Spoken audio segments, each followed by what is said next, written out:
me time? All right, okay. The next poem I'm going to read is actually from a series of poems that I've been working on for a few years. Excuse me. I'm a big fan of Toni Morrison, and specifically Toni Morrison's amazing novel, Beloved.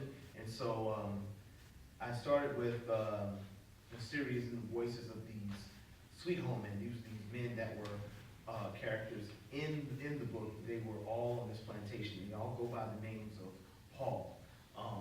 Their situation is a little bit differently because they're not in bondage to a degree of where they can't go anywhere within the plantation. They're actually free to do their work and whatever. But still, there's an interesting perspective to what they're going through. So I'll read a few of these poems in the voices of the characters. And one character who's not named Paul, his name is actually Sixo. And the epigraph about who he is he was one of the last few Africans brought into the plantation. But he wouldn't speak English because he said he saw no future in it.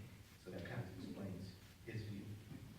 30-Mile Woman, Sixo song. I ask the wind for guidance.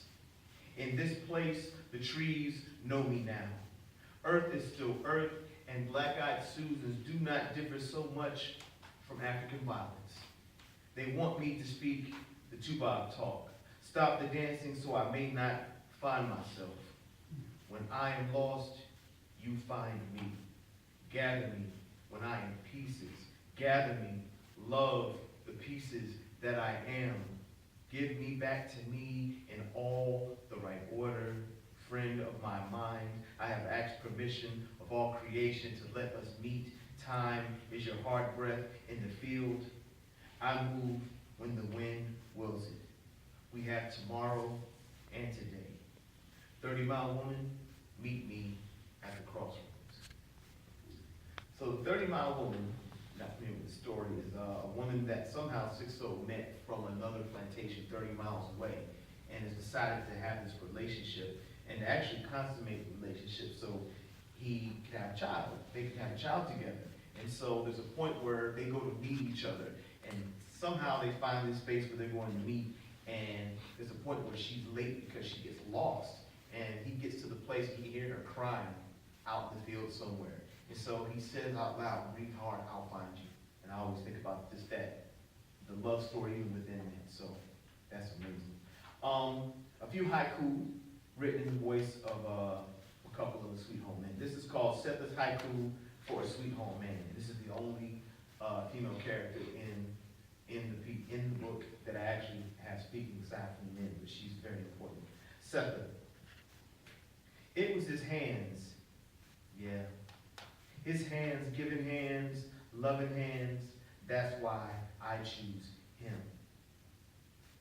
Paul D's haiku for Setha.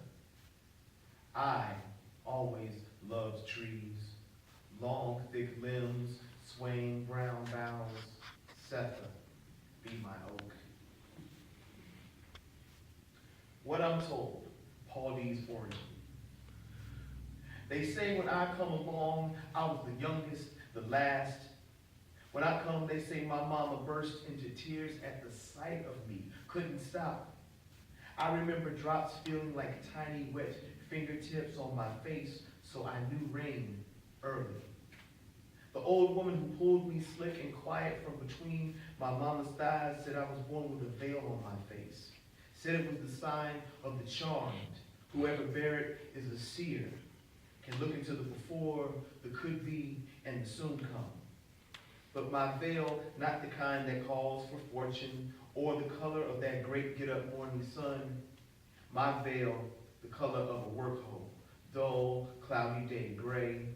So I reckon, as it is so, my life's supposed to be hard. I reckon. My coming filled with tears, maybe my going be the same. But the damnedest thing, my gift. Mama told me I was special, blessed even. But every woman I come close to weep and moan. Some holler and hold me tight and tremble like a chill that wrapped itself around every bone in their body and seep through to settle in the marrow. Some just twist theyself up like cloth fat with rain and squeeze out every last tear, their bosom heaving like the blacksmith's billows do when he fashioning shoes for a mare. I don't shed many tears, reckon, though I reckon I got cause to. They sold my mama around my 12th year. My friends did, sold. Then I find myself on the block, white hands all in my mouth, tugging my ears, fingers all up and around my never mind. Then I end up here, at Sweet Home. Me, the newest Paul, soon to be the last.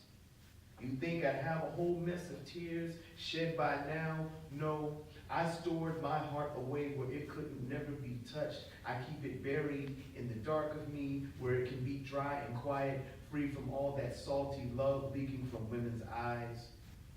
When I come around, they tongue confess, their hearts empty out onto their faces, and for a moment they turn loose of their pain. Some gift, some blessing, I'm charmed. That's what I'm told.